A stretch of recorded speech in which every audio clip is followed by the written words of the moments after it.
ማይክሮሶፍት አክሰስ ላይ ፎርሞችን ክሬት ማድረግ ስንፈልግ በቀላሉ አክሰስ ሶፍትዌሩ እንዲፈጥርልን ማድረግ እንችላለን። የፎርም ጽንሰ ሐሳብ ሲገባን ደግሞ በራሳችን ፎርማችንን ዲዛይን ማድረግ እንችላለን። የባለፈውን የማይክሮሶፍት አክሰስ የፎርም የመጀመሪያ ክፍል ካያችሁ ፎርም ከቴብልና ከኩዌሪዎች አንጻር ያለው ልዩነት እንደዚህም የፎርምን ጥቅም በተወሰነ መልኩ ላሳያችሁ ሞክሬያለሁ። በዛሬው ቪዲዮ ደግሞ ከዚህ በፊት የሰራችኋቸው ማንኛውንም ቴብሎች ተጠቅማችሁ ማይክሮሶፍት አክሰስ እያገዛችሁ እንዴት ነው ፎርማችሁን ክሬት ማድረግ የምትችሉት የሚለውን በቀላል ምሳሌ አሳያችኋለሁ። ይህንንም አክሰስ የፈጠረልንም ፎርም ተጠቅመን እንዴት በቀላሉ ማስዋብ እንችላለን የሚለውን እንደ መጀመሪያ ክፍል በተወሰነ መልኩ የማሳያችሁ ነው የሚሆነው። በእርግጠኝነት ይህንን ቪዲዮ ካያችሁ በቀጣዮቹ ቪዲዮዎች አክሰስ ላይ ፎርምን ከዜሮ ጀምረን ምንም አይነት እርዳታ ሳንጠይቅ በራሳችን እንዴት ዲዛይን ማድረግ እንችላለን የሚለው ቪዲዮዎች ላይ መሰረታዊ የሆነ ሀሳብ ይኖራችኋል። የዛሬ ቪዲዮ ግን አክሰስ እንዴት ፎርማችንን ክሬት እንደሚያደርግልንና በራሳችን ክሬት ከማድረግ አንጻር ደግሞ ያሉትን ልዩነቶች ላሳያችሁ ሞክራለሁ። ያላችሁት ደግሞ ድሜክስ ኮምፒውተር ላይ ነው።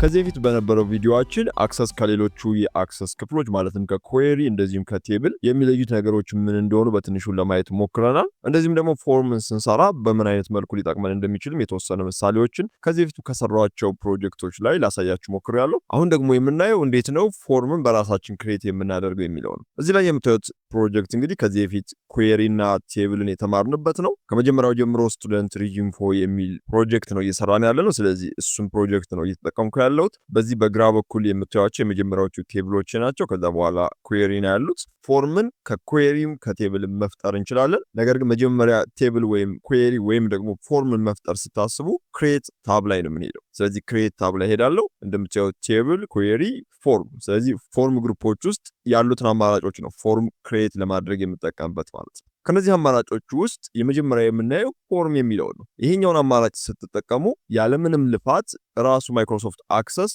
ፎርም ክሬት ያደርግላችኋል። ያን ፎርም ከየት ነው ክሬት የሚያደርገው? ከዚህ በፊት ከሰራችሁት ቴብል። አንዱ ቴብልና ፎርምን የሚያለያያቸው ነገር ቴብል መረጃዎችን ለማጠራቀም ነው የሚጠቅመን። ፎርም ላይ ግን ምንም አይነት መረጃዎችን ማጠራቀም አትችሉ። ያ ማለት ምንድነው? ፎርም ላይ የምታዩቸው መረጃዎች በሙሉ ኦሪጂናል የሆነ መገኛ ቴብል አላቸው ማለት ነው። ይሄንን በምሳሌ ነው። ለምሳሌ ፎርም ክሬት ማድረግ የምፈልገው ስቱደንት ሪጅንፎ የሚለው ቴብል ላይ ነው። ስለዚህ ቴብሉን ክሊክ አደርጋለሁ። እናንተ የምትፈልጉት ሌሎች ቴብሎች ላይ ከሆነ ቴብሎች ላይ ክሊክ ታደርጋላችሁ። እኔ ከዚህ ላይ ስለሆነ የምፈልገው ክሊክ አደርጋለሁ። ኦኬ። በመቀጠል ፎርም የምትለዋን አንድ ጊዜ ክሊክ አደርጋለሁ።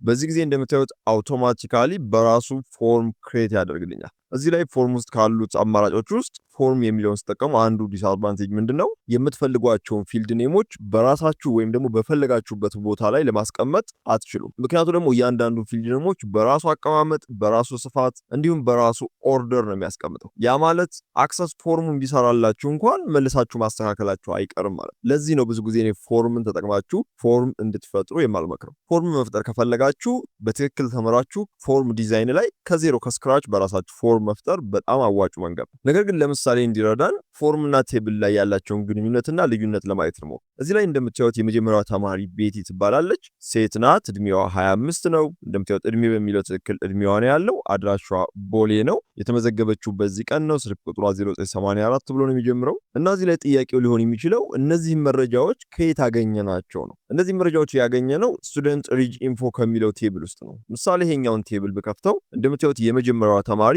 ቤቲ ትባላለች። ፊሜል ናት። እድሜዋ 25 ነው። የምትኖረው ቦሌ ነው። ስለዚህ ፎርሙ እዚህ ውስጥ ያሉትን ወይም ደግሞ በእጃችን የመዘገብናቸው መረጃዎች ነው እዛ ላይ ዲስፕሌይ የሚያደርግልን ማለት ነው። እና እዚህም ላይ ቤቲ ካለች እዛኛው ፎርሙ ላይ ቤቲ ካለች ልዩነቱ ምንድነው ካላችሁ እዚህ ላይ መረጃዎችን ለመመዝገብና መረጃዎችን በቀላሉ ለማግኘት በጣም ከባድ ነው። እንደምታዩት ያንድን ሰው መረጃ ማየት ብንፈልግ ራሱ የፎርምን ያህል ቀላል አይሆንም። እንደገና አዲስ ሰውም ለመመዝገብ ስንፈልግ በጣም ከባድ ነው የሚያደርግብን። ከዛም ውጭ ፎርም የተለያዩ ጥቅሞች አሉት። ስንሰራው በደንብ የምናብራራ ይሆናል። እዚህ ላይ ፎርም ላይ ብንመለስ እንደምታዩት ከስር ናቪጌሽን አለ።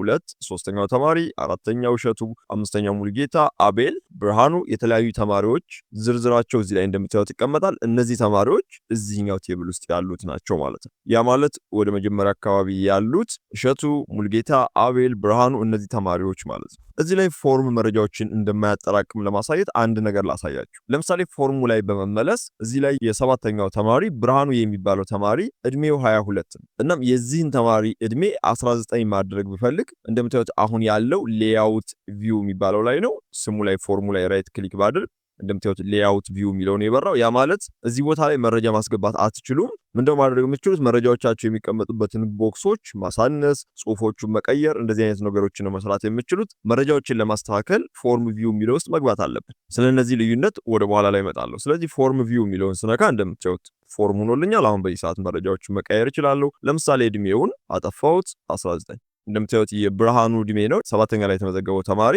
ስለዚህ ሴቭ አልኩት። በመቀጠል ቴብል ውስጥ ብገባ 7ኛ የተመዘገበው ተማሪ ብርሃኑ ነው። እድሜው 19 ነው። ስለዚህ በትክክል አስተካክሎልናል ማለት ነው። ስለዚህ እዚህ ላይ ፎርም ላይ የምትሰሯቸው እያንዳንዱ ስራዎች እዚህ ላይ መተው ይመዘገባሉ። ለምሳሌ አዲስ ተማሪ ከሆነ መመዝገብ የምትፈልጉት ቴብሉ ላይ ወይም መረጃ ማጠራቀሚያው ላይ ብመለስ ጠቅላላ ስንት ተማሪዎች አሉን? እንደምታዩት ወደ 110 ተማሪዎች አሉን። ስለዚህ ፎርሙ ላይ መጣው አዲስ ተማሪ ለመመዝገብ እዚች ላይ ያለችውን ነው የምትነኩት። ነገር ግን በቀጣይ ቪዲዮ የራሳችሁን አዲስ ተማሪ ሲመዘግቡ ሴቭ ስታደርጉ ዲሊት ስታደርጉ መንካት ያለባችሁን በራሳችሁ እንዴት ክሬት እንደምታደርጉ ስለማሳያችሁ እዚህ ላይ እንደ ኢንትሮዳክሽን ነው የምናየው። ስለዚህ ኒው የምትለዋን እጫናለሁ። እንደምታዩት ሁሉም ነገር ባዶ ሆኗል። ስለዚህ አዲስ ተማሪ መዘግባለሁ። ኤስኤስኤስ የሚባል ተማሪ፣ የአባቱ ስም ቪቪቪ፣ ጾታው ወንድ፣ እድሜው 22፣ የሚኖረው ኮተቤ ነው።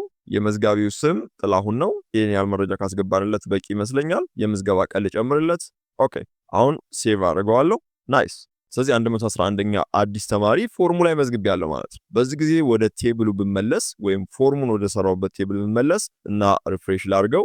ኦኬ ወደ ስራ ወርዳለሁ። መጨረሻ ላይ እንደምታዩት 111ኛ ተማሪ ኤስኤስኤስ ቪቪቪ ሜል ኮተቤ እንደዚሁም ቀኑ ያለበት አሁን ያስገቧቸው መረጃዎች ቴብል ውስጥ ገብተዋል ማለት ነው። ስለዚህ ቴብላችሁ ላይ የምትመዘግቧቸው እያንዳንዱ መረጃዎች ፎርማችሁ ላይ በዚህ መሰረት ነው የሚቀመጡት። ሌላው ፎርምን ተጠቅማችሁ ፎርም ክሬት ስታደርጉ ምንድነው ያለው ዲስአድቫንቴጅ? እንደምታዩት ቴክስት ቦክሶቹ በጣም ትልልቆች ናቸው። እዚህ ላይ ያስቀመጠልኝ አድራሻውን በኮምቦ ቦክስ ሳይሆን በሊስት ቦክስ ነው። እንደዚህም ደግሞ የመዝጋቢው ስም ለምሳሌ እዚህ ላይ የምታዩቸው መዝጋቢዎች በጣም ሰፊ ቦታ ነው የተጠቀመው። እንደዚህም ደግሞ ፎቶውን መሃል ላይ ያስገብቶብኛል። ነገር ግን ፎቶ መሆን ያለበት በዚህ በጥግ በኩል ነበር። እንደዚህ አይነት መረጃዎችን በራሱ ስለሆነ የሚሰራው እንደምታዩት ብዙም የሚያምር ፎርም ነው ይሰራው እና እነዚህ መረጃዎች ማስተካከል ከፈለኩ እዛው ፎርሙ ላይ ራይት ክሊክ በመቀጠል ዲዛይን ቪው ላይ እመለሳለሁ። አሁን ዲዛይን ማድረግ እችላለሁ። ዲዛይን ማድረግ እችላለሁ ማለት ሌሎች መረጃዎችን ማስገባት እችላለሁ፣ የገቡትን መረጃዎች መሰረዝ፣ እንደዚሁም ደግሞ ማስተካከል እችላለሁ ማለት ነው። ከዚህ በኋላ ለምሳሌ አድራሻ የሚለው በጣም ሰፍቶ ከሆነ እሱ ላይ ሄዳለሁ፣ አጠባዋለሁ።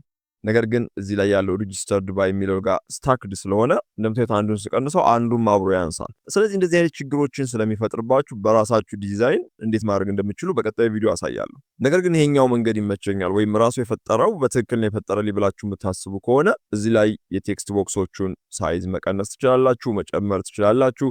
የምትፈልጓቸውን ፊልድ ኔሞች መሰረት ትችላላችሁ። ለምሳሌ እዚህ ላይ ያለውን ከሆነ መሰረት የምትፈልጉት ዲሊት የሚለውን ጫናለሁ። እንደምታዩት ጠፍቷል። ስለዚህ በዚህ መልክ የምትፈልጉትን ማስተካከል ትችላላችሁ። ሌሎች ቦታ መቀየር የምትፈልጓቸው ካሉ ደግሞ ስታክድ ስለሆነ ይሄ ከግሩፓቸው በማውጣት እያንዳንዱን ቦታቸውን መቀየር ትችላላችሁ። አሁንም ምላችሁ ቋንቋዎች ስታክድ፣ ታቡላር፣ አላይመንት፣ ፕሮፐርቲ፣ አድ ኤግዚስቲንግ ፊልድ የሚሉ የተለያዩ አይነት ስሞች አሉ። እነዚህን ስሞች በራሳችሁ ዲዛይን ስታደርጉ ነው የምታውቋቸው። ስለዚህ እኔ የምመክራችሁ ምንድነው በራሳችሁ ዲዛይን ማድረግ ተማሩ። ከዛ በኋላ ፎርም ራሱ አክሰስ ቢፈጥርላችሁ እንኳ እንዴት ማስተካከል እንደምትችሉ ከዜሮ ጀምሮ ስለተማራችሁ ይሄኛውን በራሳችሁ ዲዛይን የተወሰኑ ፓርቶችን በማስተካከል ብቻ ቆንጆ ፎርም መፍጠር ትችላላችሁ ማለት ነው። ስለዚህ አንደኛውና ብዙ ሰዎች የሚጠቀሙበት የፎርም መፍጠሪያ መንገድ ፎርም ግሩፕ ውስጥ ካሉት ውስጥ ፎርምን በመጫን ነው።